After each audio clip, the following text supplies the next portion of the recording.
Golden State Media Concepts Fantasy Football Podcast is your one-stop shop for fantasy football news and advice. Can't decide on who to draft on the first round? Going gaga on how to line up your team. Got you covered. Traditional leagues, dynasty leagues, PPR leagues, IDP leagues, even daily fantasy football leagues. Join us as we break down all the questions of fantasy football. It's the Golden State Media Concepts Fantasy Football Podcast.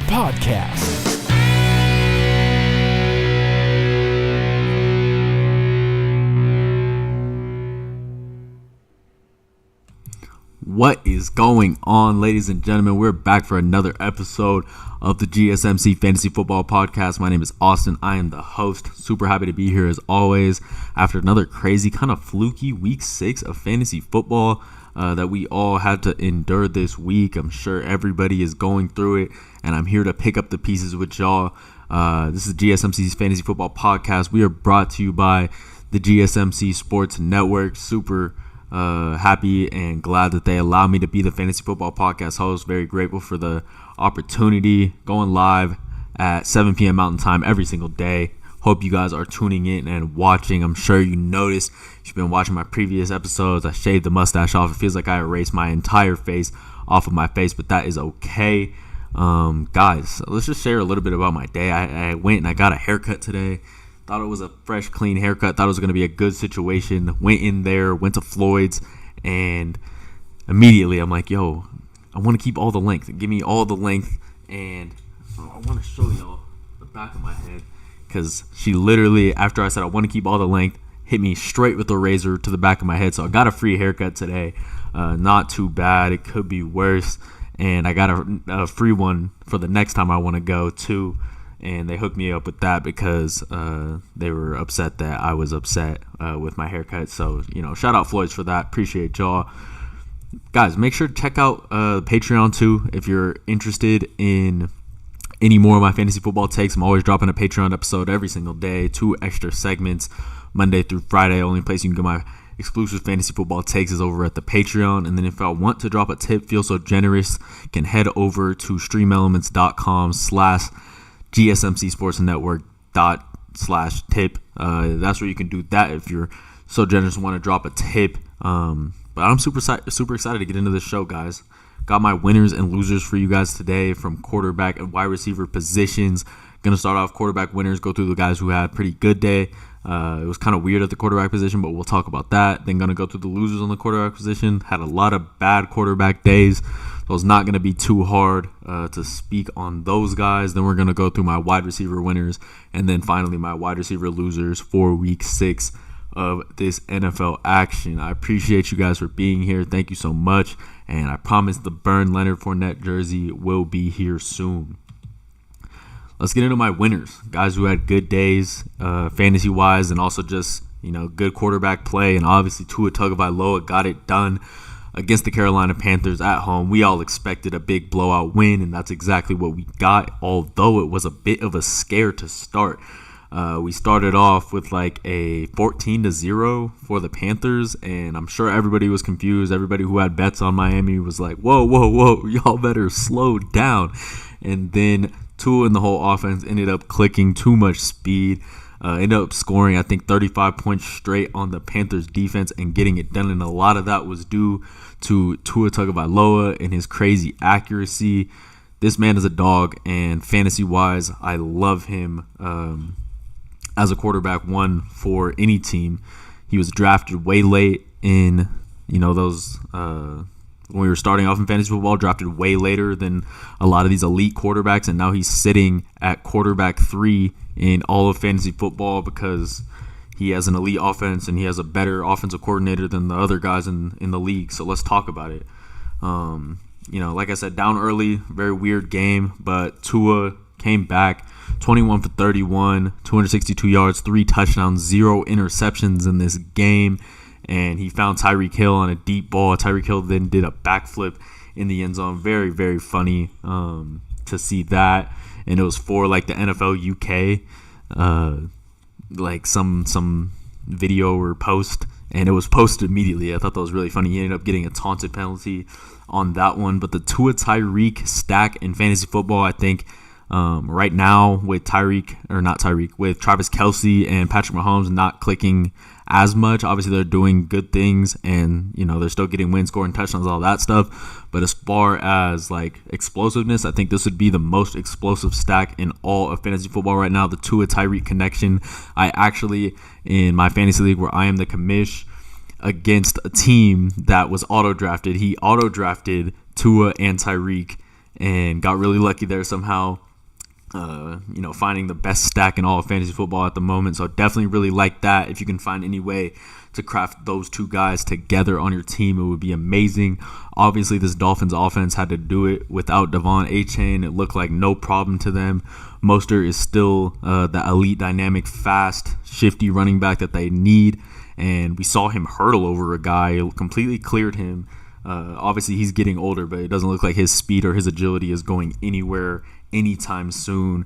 Too much speed on this offense, and Tua Tagovailoa is currently the passing leader in the entire NFL, 1,876 yards of passing so far this year. Is going to rank number 1 currently, and I would expect him, if he continues on this pace and this offense continues to be this good, I think it'd be really hard for him, and with how accurate he has been, for him to not lead the entire league in passing by the end of the year. He's looking primed. Just need to keep the opposing D linemen and linebackers off of him so he doesn't get any more concussions. And I think Tua is going to be just fine. Looks great. Doesn't have to do it with his feet. It's never what he's been known to do. And I really like what we're seeing from Tua. Obviously, against a terrible defense this week, going up against the Carolina Panthers, who we expect nothing from, 0-6 on the Panthers side of things, but really like what we saw from Tua. And even in those times when he's playing up against really good teams, I expect him to put up really, really big performances in those games too. Just a really good, solid day from Tua. Didn't have to do too much. Let's talk Jared Goff here. Also, an interesting note, guys. There were only 3. I was looking at just my my ESPN fantasy, looking at quarterbacks and stuff. There was only two quarterbacks in the entire league, and it was Tua and Jared Goff that went over 20 points in fantasy this week. So definitely a down week for quarterbacks, but we got Goff. He had a really solid performance, threw for over 300 yards in his game. Pull up his exact stats for you. Jared Goff currently quarterback 4 in fantasy football and doing well. Obviously, has a coach that believes in him, and I think Dan Campbell is really giving him that fire to just continue to push the ball down the field, not care what other people think. And in week 6, 20-6 win versus the Bucs. Very impressive performance, and went for 30 for 44, 353 yards, and 2 touchdowns in this game. No interceptions, which is a great sign for Jared Goff. Ended up with 22.42 fantasy points, and like I said, was the second leading quarterback in all of fantasy football right after Tua. But I just like what I'm seeing from Jared Goff right now. He looks very confident, not really quite like what we saw with him when he was with Sean McVay, and obviously they went to the Super Bowl that year when they had Todd Gurley, and Jared Goff was so young. Obviously a lot was being expected of him, being the number 1 pick in his draft class, and everybody was calling him a bust early, and it seems like he's really turning this Lions franchise, who hasn't been good in so long, he's really turning them around. He's got them in a great situation. He's got a great O-line with all of his O-linemen being first-round picks and, just really strong guys. And like I said, has a really good coach that is seeming to believe in him. He just looks free out there. He looks very free to throw the ball wherever he needs to. He has great weapons in Amon-Ra, who had a really big game in this one. Definitely going to talk about him in my wide receiver winners because he absolutely showed up in that one. Josh Reynolds really solid, and then we actually saw Jameson Williams, who was another guy with like 4.2 speed on this Lions offense, who we knew was going to play a factor this year. He actually caught a really deep touchdown this week versus the Bucs, so I love to see it. Seems like his offense really coming together. And then I guess as soon as I'm saying that, we saw David Montgomery go down with that knee injury, so we'll see how that affects the team. Obviously, Jahmyr Gibbs hopefully will be able to come back from his hamstring injury, I believe, and be a factor while David Montgomery is going to sit out. I think he has some rib injury, like some cartilage in his ribs right now. It's really funny. It was one of my best friends trying to cheer up his fantasy team, and he just traded Stephon Diggs and ended up getting David Montgomery back, and then he goes out the next week. So that's just the woes of fantasy football. It happens to everybody. Injuries are just a thing that happens in this game, so don't get too upset with that happening to your team. It happens to everybody. Let's finally talk about my last winner for fantasy football week 6 quarterback. Obviously, we got to talk about Jalen Hurts. He was the third leading quarterback scorer in fantasy football this week with only 19 fantasy points. So that definitely tells you the type of day that everybody was having here in week 6. Just a really off, down week, more of a defensive week, from these squads. But Jalen Hurts still found a way to put up 19 fantasy points after going 28 for 45, 280 yards passing, threw a touchdown, but then threw 3 interceptions this game. Kind of saved his fantasy performance with 8 carries, 47 yards, and a touchdown. That was definitely iffy. If you go back and watch that touchdown, I'm not sure if he got in, but they counted it. That was Jalen Hurts' 5th rushing touchdown so far this year. And I just love what I'm seeing from Jalen Hurts. Very strong quarterback. I think other than Josh Allen, Jalen Hurts probably got to be the strongest quarterback in the entire league. We see this guy squat like 600 pounds in those offseason videos. So he's definitely very strong. He's got guys like A.J. Brown and Devontae Smith who are heating up. More A.J. Brown than anything. And obviously with the Jets having their top 2 corners out that game in DJ Reed and Sauce Gardner, it was going to be much more of an easy field day for a guy like A.J. Brown to, box these guys out and get open. He finished the game 7 receptions, 131 yards for the team high. Obviously, unfortunately, they did lose this game. Eagles, their first loss of the year, and nobody really expected that to be to the Jets with no Aaron Rodgers and their top 2 DBs being out, but they did end up losing this game mostly because of crucial drops. Devontae Smith dropped a couple really easy balls on his side, and then Dallas Goedert also did. They also were going through terrible penalties, and 3 interceptions is never going to be good. 2 of them really weren't even Jalen Hurts' fault, though. 2 were tipped, and then 1 right at the end of the game, he ended up forcing it.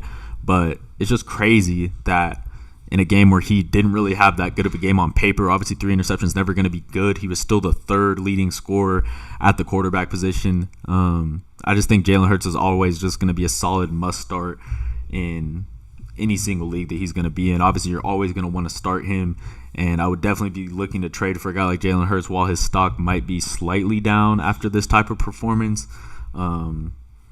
Bad game on paper, but still very solid fantasy performance. I love Jalen Hurts and think he'll continue to be one of the most solid quarterbacks, probably top 3 quarterback locked in this year. Guys, when I come back, let's talk about my quarterback losers because there was definitely a lot of them. And sneak peek, we're going to start with Brock Purdy in that one. So, yeah, definitely come back.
What's good, everybody? We just talked about our quarterback winners. Hope you enjoyed that. Let's talk quarterback losers and guys who really didn't do too good this week, guys that I'm kind of weary of, kind of staying away from at the moment. And we got to talk about 23-year-old Brock Purdy, who actually had his first loss in the regular season that he's ever had all year. Very, very weird one here from Brock Purdy and the 49ers squad. They did end up losing this game to a backup quarterback in P.J. Walker, which is very, very surprising to me. Obviously, there were some weather concerns in this game. And, being in Cincinnati or being in Cleveland, that's just going to be like a situation that happens. Definitely a rainy type of city, but it seemed to be affecting the 49ers offense. They also had two crucial injuries in Deebo Samuel going down with the shoulder, and then Christian McCaffrey going down with the oblique/rib injury. So we're definitely going to have to monitor those guys. And those two guys obviously help Brock Purdy be the guy that he is. But this is the first really bad game that we've seen from Brock Purdy at all. He went 12 for 27, 125 yards, a touchdown, and a pick in this game. Really the first game that I've ever seen Brock Purdy not throw at like a 60% completion percentage. He threw for 44% this game, and I am going to blame a lot of that on the rain and how that was affecting the entire game. The whole squad and the other team, being the Browns, were affected by that. So definitely weird. He was also going up against the second-ranked defense in the entire league from an NFL analytics standpoint, where the 49ers are the best defense in the entire league. It was just a very grinded out defensive type game in this one. Very low scoring, but I kind of want to write this one off for Brock Purdy. He's never shown us that he is like a bad decision maker or someone who likes to throw picks. He threw his first pick of the season in this game in week 6, so definitely still a very good sign. His touchdown to interception ratio is crazy and definitely has to be one of the best in the league. I am still going to tell you guys to, start Brock Purdy and look at him to bounce back from this performance, especially because he gets to lean on that defense in games where there's not like inclement weather and things are happening outside of his control. He's usually real solid and finds a way to make that right decision more times than not. So yeah, he is going to end up in the loser category for this week, but not going to have him in there for too much longer. I'm sure he bounces back. Very young, very smart guy who I enjoy watching. Cool. Let's talk Mac. Mac Jones gonna end up in the losers cat. I think this is like the third or fourth week that I've put Mac Jones into my losers category because this is exactly where he belongs. Unfortunately, they sustained another loss in this game. The New England Patriots, who we knew and loved as one of the most talented franchises in the entire league, ending up as a 1-5 squad 6 weeks through the season. I'm sure everybody and their mama has dropped Mac Jones in fantasy football, and for good reason. Mac Jones sitting at quarterback number 28 in fantasy football right now, and he looks like a guy that you cannot play in any way. Week 5, Mac Jones had negative fantasy points for your team, so definitely not good.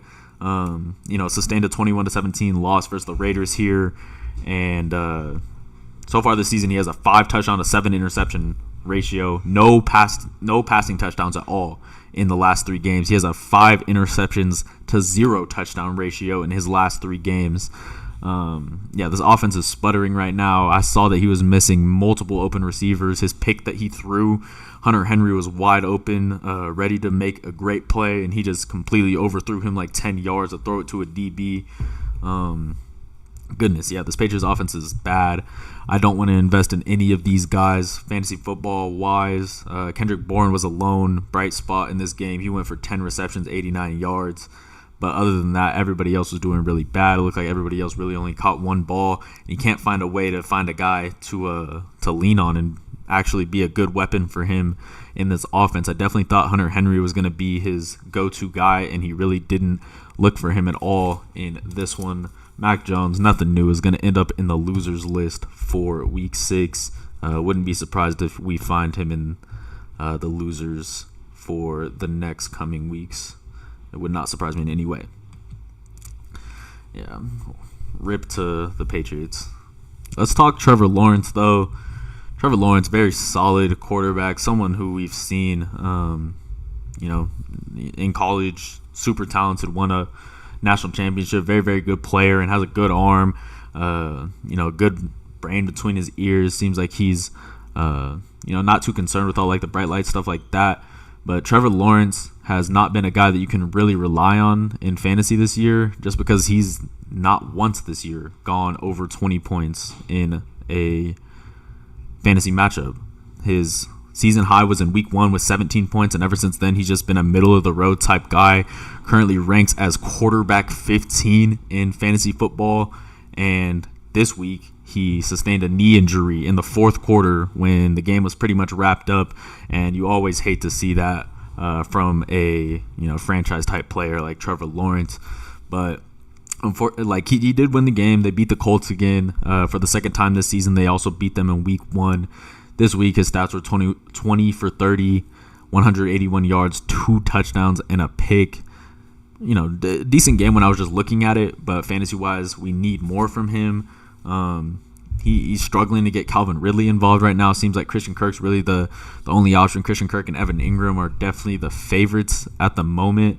Week by week, I think they definitely get their work, and Calvin Ridley is just kind of here or there. So watch out for Calvin Ridley being an inconsistent fantasy player this year. I just don't think that Trev can be considered an elite type of quarterback. He's actually not boomed one time this year, and I guess that makes sense. He hasn't scored over 20 points at all in fantasy football, and I don't think that you can treat him as your QB1. I think you need to have another quarterback on your roster playing fantasy football if you're going to have Trevor Lawrence on your roster, and treat him as like a matchup guy. Like in week 7, he's going to play here against the New Orleans Saints, who have a really solid secondary with guys that I like back there. So I might not be rocking with Trevor Lawrence in week 7. Then he's going to go play against Pittsburgh. I might be more inclined to rock with him in that game just because we've seen Pittsburgh's secondary be so bad. But I'm going to put Trevor Lawrence as one of my losers for week 6 here. We got a question. Hey, man, do you think Trevor Lawrence is going to be playing this week? Ooh, yeah, we really don't know. That knee injury that he had was really weird. Might have to drop Deshaun Watson to add Carr or Bryce Young. Yeah, we really don't know. It looked like he was actually pretty injured when I was watching that game recap, and it happened in the fourth quarter too, which is so annoying when the game's wrapped up and then your fantasy guy goes down.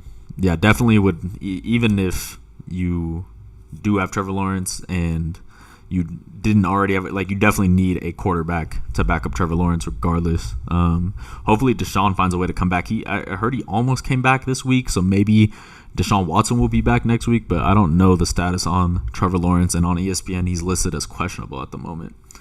So definitely not the greatest situation over there. Yeah, no, I mean, that's what I'm saying. So many injuries are happening. I thought Deebo Samuel was going to be an elite guy that I could put in my flex position that nobody was really thinking about, and then he's been injured and not contributing too. It's terrible. Let's talk about my final loser here at quarterback.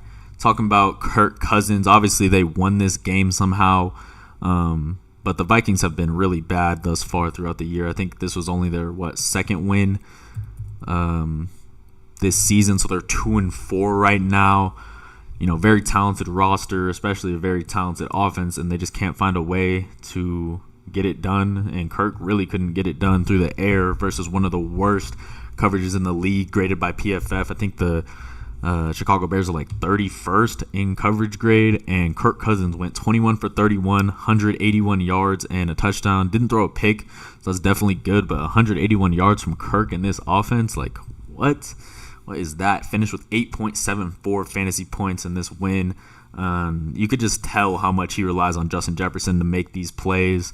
Through the first half, they were 1 for 5 on third down conversions against a terrible coverage. It's just a really weird situation. I really think they would have lost this game if Justin Fields didn't get hurt and that backup didn't have to come in, because the Bears were definitely gaining ground and gaining momentum going into the second half. I expected him to tear this Bears defense, this Bears secondary all the way up, and they really couldn't do it. Jordan Addison was less than expected in this game. I thought he was going to find a way to go for like 100 in that, and he didn't do it. TJ Hawkinson was not as much of a factor as I thought. I thought he was going to have a massive game, and he really wasn't able to do it. And then they have those other backups like Powell and KJ Osborne, who I was telling you guys to pick up, and he really couldn't find a way to do it either. I don't know what the situation was, and I didn't love seeing this. This is already a losing team so far throughout the year, and they got to play San Francisco 49ers in Week 7. It's going to be a really bad situation. I'm praying for Kirk Cousins for Week 7 because I know he's going to get sacked a ton. That Vikings offensive line is nowhere near good, can't hold up on the run, can't hold up on the pass, and if you're already going to lose to the Bears, I don't know what the 49ers are going to do to you. Definitely scared for them. Going to put Kirk Cousins as one of my losers in fantasy football this week, even though he won. Kirk looked awful. He looked terrible, man. Holy. When I come back, make sure y'all come back. Let's talk my wide receiver winners. Let's get back to some positivity in our lives. Talk about some guys that had some good games, because we definitely have some good guys to talk about.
What is good, everybody? Guys, make sure you check out the Patreon. Patreon is the only place you can get my exclusive fantasy football takes. I do 2 every day. Probably going to do a little Monday night recap here after the game ends. Obviously, we got a pretty cool game going on with the Chargers and Cowboys right now. So I think that one should definitely be good. And then maybe we'll talk some fantasy rumors, guys I like on the waiver wire, something like that in the Patreon. But that's the only place you can get my exclusive fantasy football takes. If you want to drop a tip, you feel so inclined, go ahead and do that. streamelements.com/gsmcsportsnetwork/tip is where you can do that. If you guys want to advertise with us, do any of that, and check us out. The link is in the description. I would love to promote you guys and get a deal going where it's a business exchange. I would love to do that. So if you guys want to do that, link is in the bio there.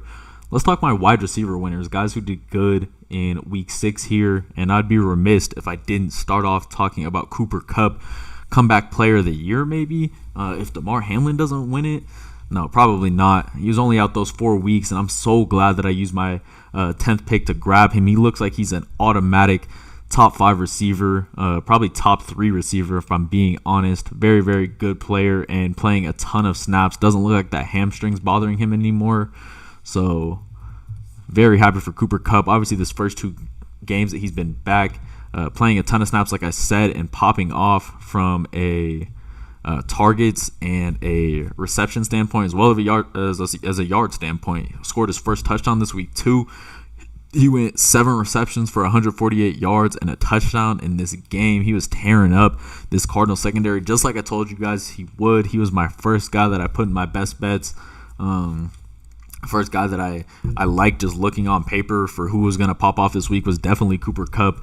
And I think a lot of people were just like sleeping on him, acting like he wasn't that guy. No, he definitely is that guy. Definitely a top 5 wide receiver in fantasy football. If you have any chance to trade for Cooper Kupp and get him for, minimum value or less value than you think you can, I would absolutely be looking at that, looking to, get him to trade.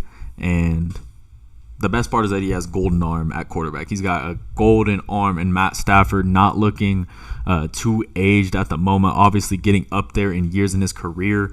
But I'm loving Matt Stafford and the work that he's putting in right now. Week 7, they're going to go up against Pittsburgh, who I was just talking about. Pittsburgh has been giving it up to all these number 1 wide receivers.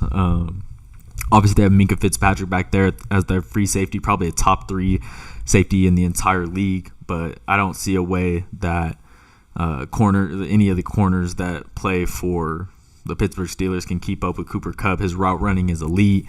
He does not care who's out there. He's going to cook anybody. And over the past couple of years, he has averaged 24 fantasy points per game. I don't expect him to slow down. He's currently averaging right around that with 19 points in week 5, and then 27, 28 points here in week 6. Very big games from him, and I'm expecting no less than him to even with those 4 weeks that he didn't play, probably finish as like a top 15 type of wide receiver, even with those 4 games that he didn't play, which is absolutely insane.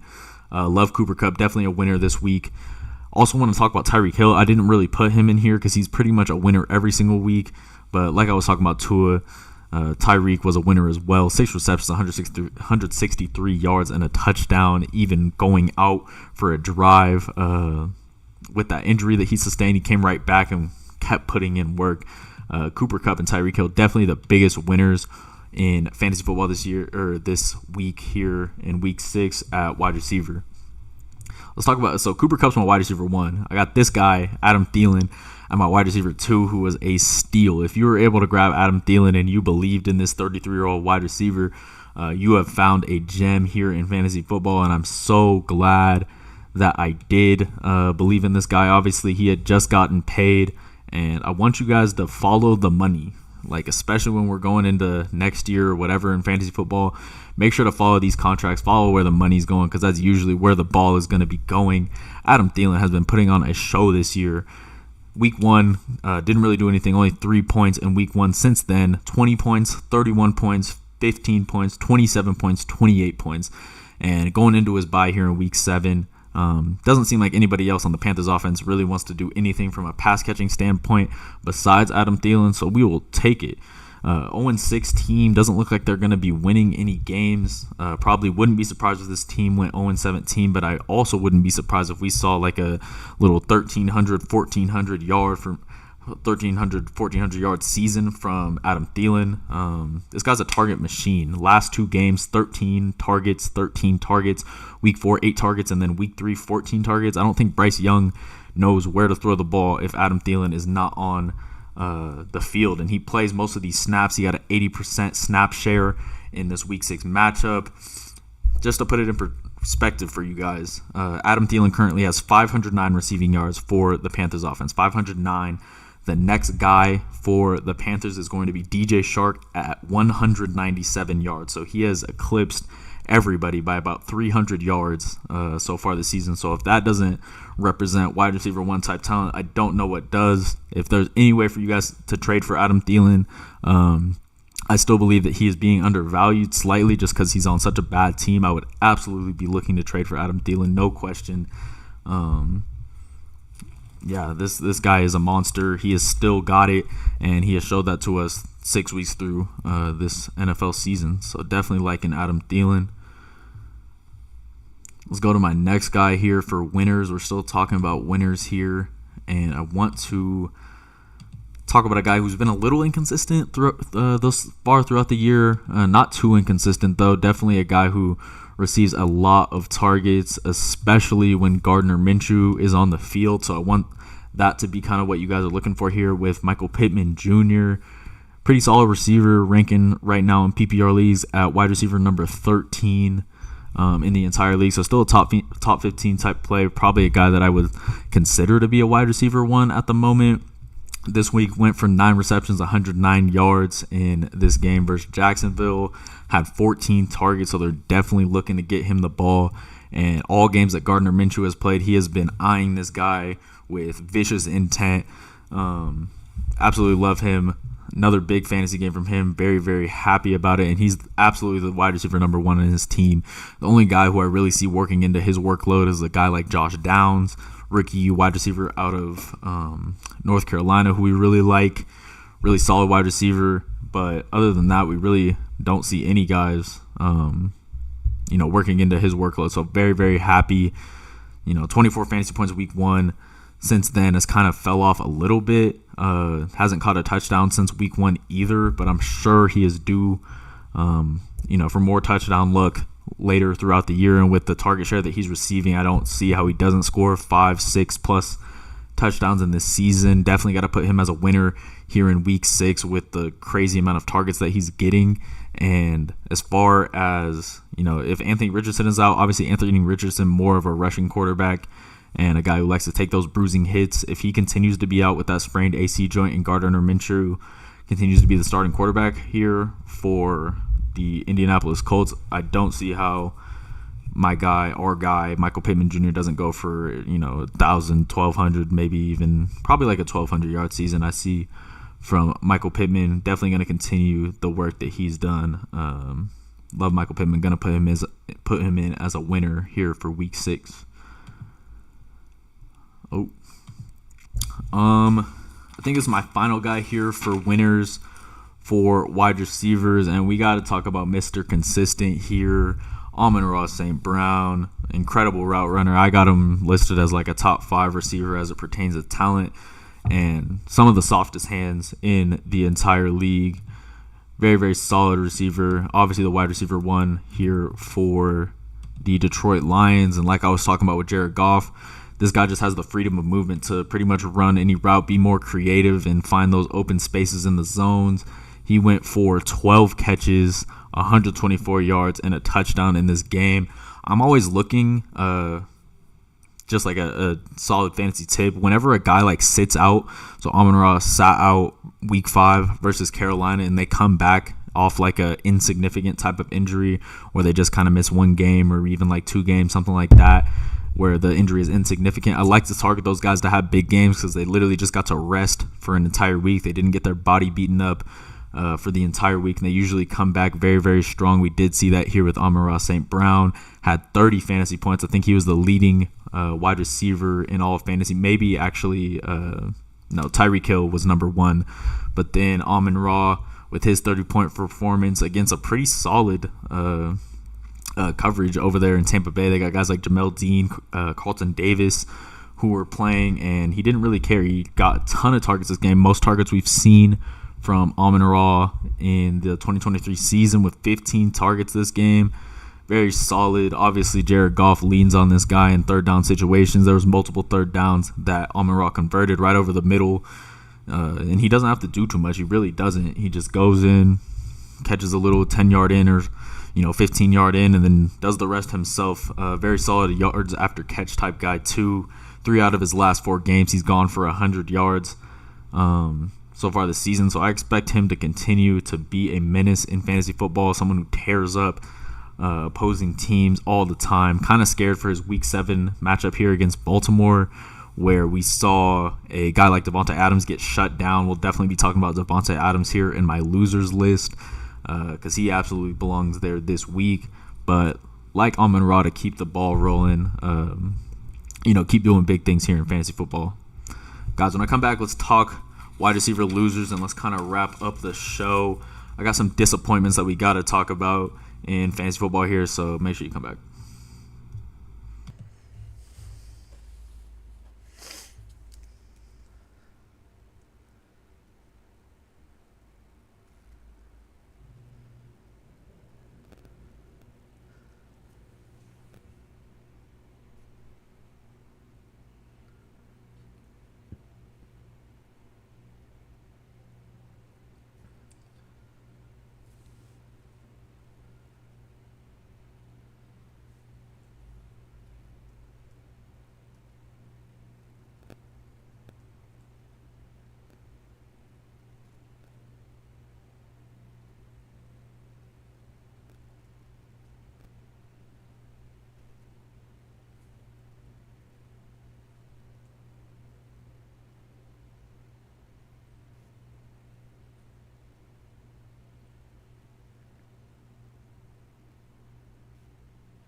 What is up, ladies and gentlemen? Let's talk some wide receiver losers in this segment. Make sure y'all check out the Patreon.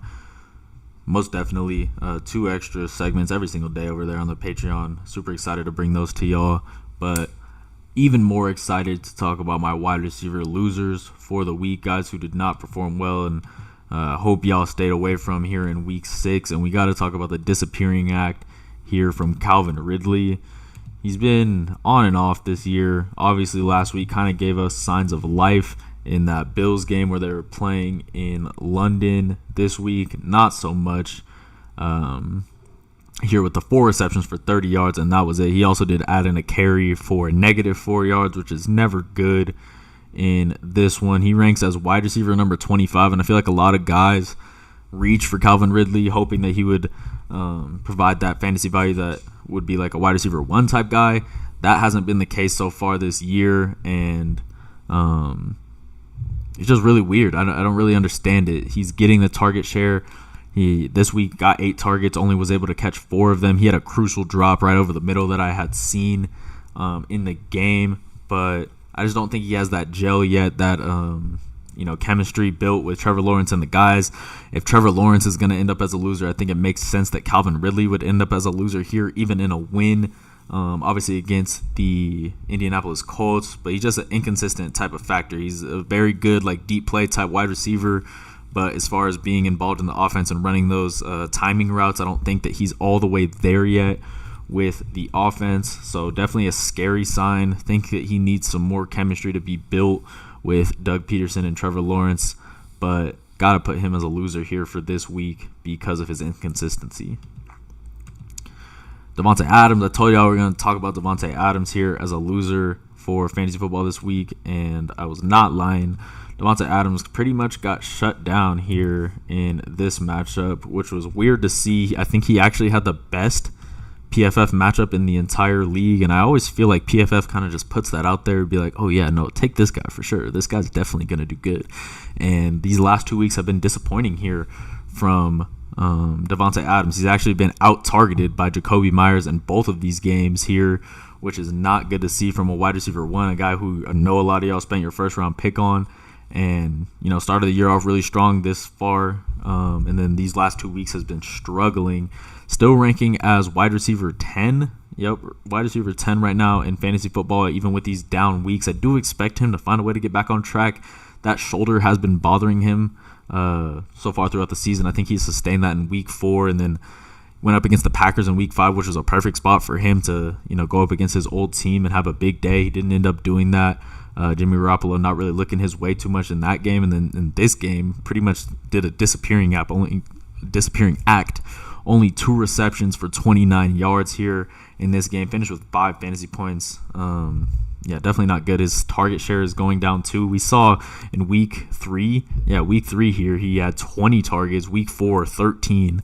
And then since then, 4 targets and 5 targets. I really do want to blame it on the shoulder injury, and I think that's mainly the problem here with him, because I'm sure a healthy Devontae Adams gets a lot more work and will probably get into Jimmy Garoppolo's ear like, yo, get me the ball. I'm him. So I'm thinking the injury. Hopefully we'll see here in week 7 he gets to go up against one of the worst coverages in football, being the Chicago Bears, and I do expect him to get back on track if he's feeling more healthy. Let's definitely monitor that situation, and if you have Devontae Adams, make sure you check on the injury report going into his next game, but definitely going to end up as a loser here for week 6. My next loser is a guy who was a big winner in week 5. I definitely was expecting kind of similar to Devontae Adams type guy. Definitely a big, strong, physical veteran wide receiver here in DeAndre Hopkins. Last week literally showed out versus who did he play? He played against the Indianapolis Colts. 8 receptions, 140 yards there. Really, really big game, and it was his big first performance here in 2023 with 22 fantasy points. Next week comes back versus Baltimore, decent spot, 1 reception for 20 yards on 5 targets.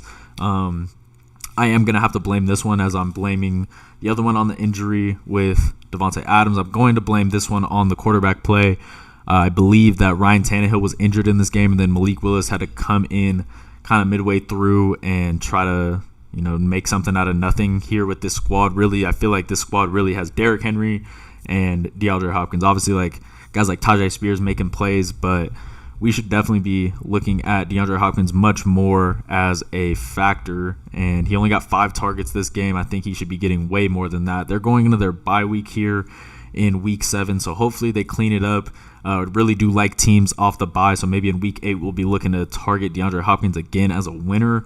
But gonna classify him as a loser right now. Sits at wide receiver number 38 in fantasy football. But personally, I do like him as your wide receiver 2. Still think he's a very talented wide receiver 2. By talent, one of the best wide receiver 2s that you can get in all of fantasy football.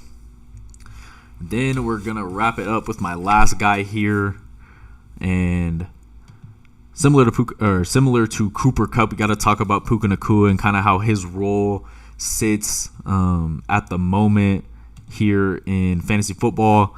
Obviously popped off his first couple weeks. Very, very solid rookie out of BYU.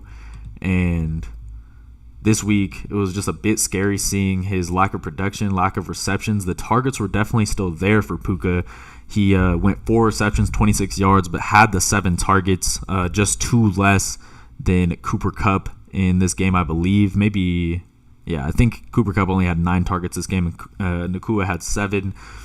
Just a weird situation and kind of a bad sign with Cooper Kupp coming back and being so productive that Matt Stafford might start leaning way more on Cooper Kupp rather than Puka Nacua, who's obviously a rookie. Throughout the season, 15 targets, 20 targets in those first 2 weeks, and 7, 10, 11.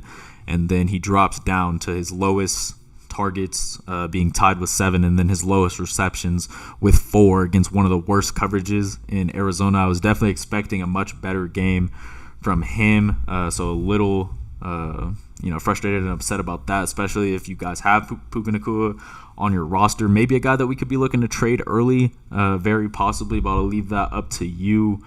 He did play 55 of the 57 snaps, so he was definitely out there and running routes constantly, but he just wasn't getting the success that we hope for. So gonna classify him as a loser as well in this week, and a little bit afraid of his outlook as he continues throughout the season. But guys, that's going to wrap it up. Be wary of guys like Calvin Ridley, Puka Nacua at the moment. Still want you guys to be high on guys like Devontae Adams, DeAndre Hopkins. And that's pretty much my winners and losers here for week 6. Make sure y'all come back tomorrow to watch the live show. We'll probably be talking about running backs and tight end winners and losers. And then, make sure you join the Patreon because I'm going to be talking about best bets at some time throughout the week. And then we'll probably get into some fantasy rumors as well. But that is it from the GSMC podcast for today. And I appreciate y'all for tuning in. Peace.